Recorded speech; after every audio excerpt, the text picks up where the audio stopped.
कर्पूरगौरं करुणावतारं संसारसारम्।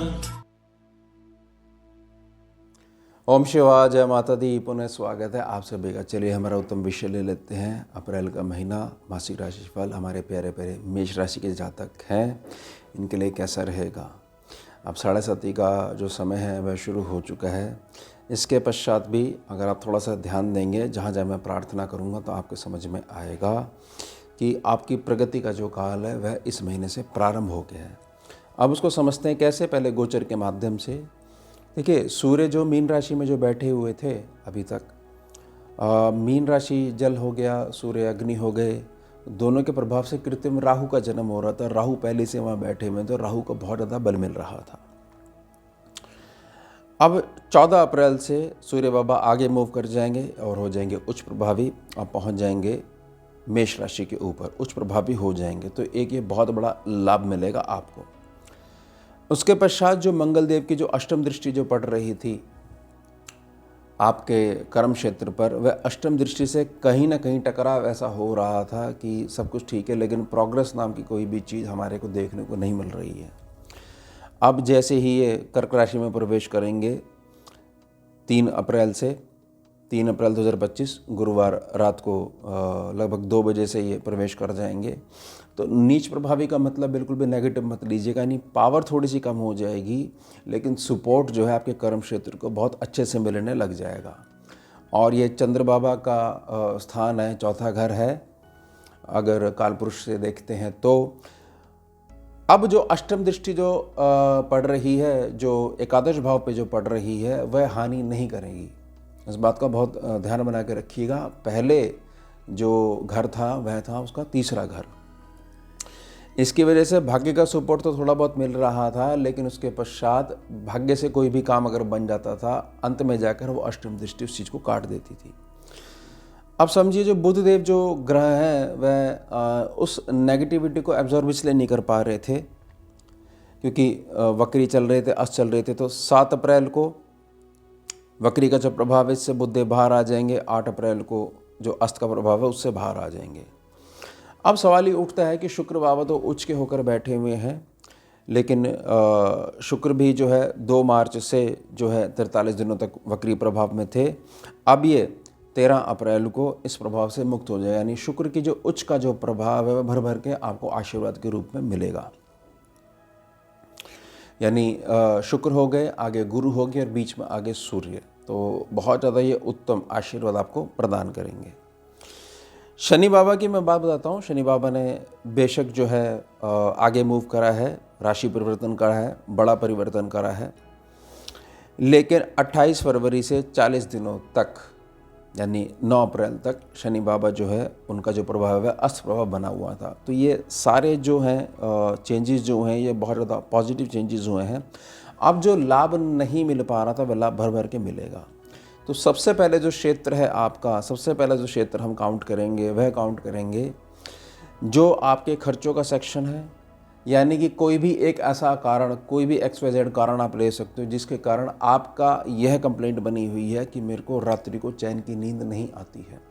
जब तक यह चीज़ मेरे को नहीं प्राप्त होती है, जब तक मैं इस चीज़ में नहीं उतरता हूँ, तो मेरे लिए तो कोई भी ग्रही व्यवस्था है वो नेगेटिव ही चल रही है। तो इसमें एक बहुत बड़ा आपको आशीर्वाद मिलने वाला है। अब इस बात को समझिए, सूर्यदेव का जो ये मूव है इससे उनकी चमक के ऊपर कोई फर्क नहीं पड़ने वाला है। लेकिन शनि बाबा इनके पीछे हो गए, आगे इनके आगे गुरु बाबा हो गए, बृहस्पति देव हो गए। तो सूर्यदेव के प्रकाश से जो आपका धन वाला सेक्शन है वहाँ अगर कुछ डैमेज पहुँचना है तो वो डैमेज जो है वो एब्जॉर्ब कर लिया जाएगा बृहस्पति देव के द्वारा। उसके साथ साथ में वक्री और अस्त प्रभाव से बुधदेव बाहर हो गए हैं, बेशक नीच प्रभावी हैं। वक्री प्रभाव से शुक्रदेव बाहर हो गए हैं, उच्च हैं। और शनि बाबा हमेशा न्याय करते हैं, तो वह भी अस्त प्रभाव से बाहर हो गए हैं। अब जो गणना है, जो मूल गणना आपने समझनी है वह समझनी है राहु को लेकर। केतु को लेकर आपको ये समझना है कि केतु हमेशा आपके पक्ष में बना हुआ है। अगर आप किसी भी प्रकार से किसी की सलाह को नहीं मानते हो, बुजुर्गों के कहने में नहीं रहते हो, थोड़ा सा अध्ययन नहीं करते हो, पैसा इन्वेस्ट करने से पहले और केवल हृदय के आधार पर निर्णय लेते हो, तो बेशक यहाँ पर केतु आपको बहुत ज़्यादा नेगेटिविटी दे सकते हैं। यहाँ पर अगर आपको कुछ समझना है तो शनि के गोचर से समझना है कि शनि बाबा का जो ये मूव है, ये न्याय करने वाले ग्रह हैं, स्थिर रहने वाले ग्रह हैं। उथल पुथल जो मची हुई थी 18 महीने पहले से, और ये मई तक मची रही, क्योंकि राहु ने आपकी पूरी लाइफस्टाइल ख़राब करके रखी हुई थी। तो मेरी बड़ी निजी प्रार्थना रहेगी, बहुत ज़्यादा डाउट में मत जाइएगा। प्लैनेट की प्रकृति है शनि बाबा की स्थिर रहने वाली। अब वो स्थिरता देंगे आपको 3 प्रकार से। सबसे पहले जो स्थिरता देंगे वह देंगे कि आप चिंता मत करो, मैं बैठा हुआ हूँ। समझ रहे हो आप इस बात को? दूसरी बात, अब जो राहु अब तक जो बदमाशी करता आ रहा था और केतु भी जो बिगड़े हुए थे, कुछ आपकी हृदय की जो भावना है, अच्छी भावना जो है, उसके प्रभाव से जो थोड़े से केतु बिगड़े हुए थे, उसको भी शनि बाबा कंट्रोल कर लेंगे तीक्ष्ण बुद्धि से। तो सबसे बड़ा फर्क पड़ेगा आपके धन के ऊपर पड़ेगा। धन आपका अप्रैल महीने से वह बीज पड़ जाएगा, बढ़ना ही बढ़ना है। उसके पश्चात पुराने पेंडिंग जो भी कार्य हैं, जहाँ भी आपकी पुरानी कोई शत्रुता चल रही है, मध्यस्थता नहीं हो पा रही है किसी भी कारण से, और आपके पैसे अटके हुए हैं या कर्जा बहुत हो गया, तो उसमें शनिदेव जो है बहुत ज़्यादा पहल करने वाले हैं। उसके पश्चात जहाँ मेष राशि वाला जातक जो कि बहुत ज़्यादा कर्मठ होता है, बहुत ज़्यादा मेहनत करता है, अप्रैल महीने में शनि बाबा के आशीर्वाद से, क्योंकि मुख्य जो असर जो पड़ने वाला है वह पड़ने वाला है जब राहु की जो ये बदमाशी चली हुई है, इसको स्थिरता में लाने के लिए इनके ऊपर शनिदेव की न्याय प्रणाली आरंभ हो जाए। इस बात को बहुत अच्छे समझ जाइएगा। किसी भी प्रकार से आपको भाग्य का यह कंप्लेंट नहीं मिलने वाली है कि मेरे को अब भी भाग्य का साथ नहीं मिल पा रहा है। अब जो आपने ध्यान रखना है वह ध्यान रखना है कि सामने जो सेक्शन बढ़ता है सूर्य देव के, क्योंकि बिल्कुल तीक्ष्ण दृष्टि होती है, तीखी दृष्टि होती है और सीधी दृष्टि है। आपको केवल और केवल, अगर आप विवाह सूत्र में बंधे हुए, तो केवल अपनी गृहस्थी में अपने क्रोध पे थोड़ा सा नियंत्रण रखना है, थोड़ा सा आपको मीठी वाणी का प्रयोग करना है और थोड़ा सा सुनना आना चाहिए। यानी जिस भी मेष राशि के जातक के अंदर थोड़ी सी बर्दाश्त है, वह बहुत अच्छे से 1 से सवा महीना बहुत अच्छे से प्रोग्रेस कर पाएगा। बाकी सारी चीज़ ठीक रहेंगी, बस ये जो गृहस्थी वाला जो मामला है इसमें थोड़ी सी कमी देखने को मिलेगी। मेष राशि के जातकों से एक प्रार्थना करना चाहूँगा,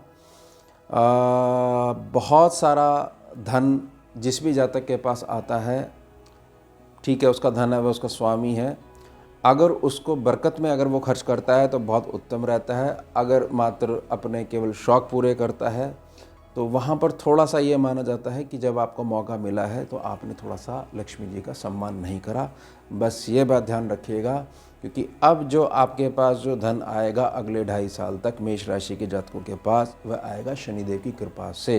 इस बात को बहुत अच्छे समझ लीजिएगा। तो थोड़ा सा आपको दान पुण्य करते रहना चाहिए। ये अप्रैल महीना ये बहुत बड़े बदलाव का महीना है।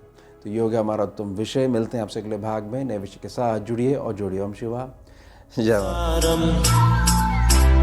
भुजगेन्द्रहारं कर्पूरगौरं करुणावतारं